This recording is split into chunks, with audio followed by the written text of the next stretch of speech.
I am especially honored to have the opportunity to bring this exhibition to Maryland, which has had such a significant role in the liberation of Black people around the world.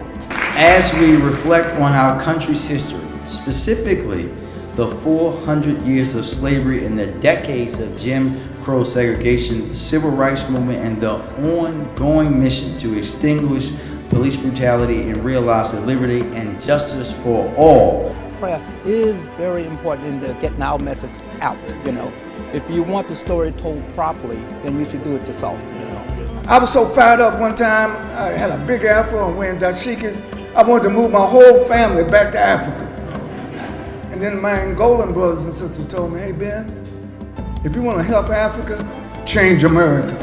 It's important for our history and our story to continue to be told so that we continue to collaborate as one, the Africans and the African Americans. For a long time I had traveled throughout much of the world actually to trying to identify the location of people of African descent, South America, in the Caribbean, but also in Europe, in the Middle East, and a lot of time in India itself. And I identified people of African descent, took pictures of them, and I wrote about that.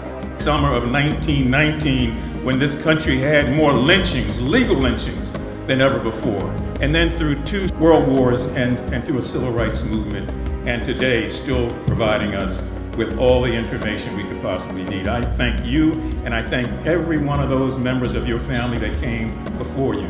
Baltimore, as a port city, played a significant role in the transatlantic slave trade. In fact, historical records document Baltimore as a major center for the slave trade. I have any historical accounts taken for us to read. I'm from the state of Florida, where they're trying to take away the history of Black people, but we won't allow that. I think about that time, and I think about folks that came and walked these streets of Baltimore. I think about Frederick Douglass and him being on that ship and coming here and doing all the things that he did to go on to help change this world for the better.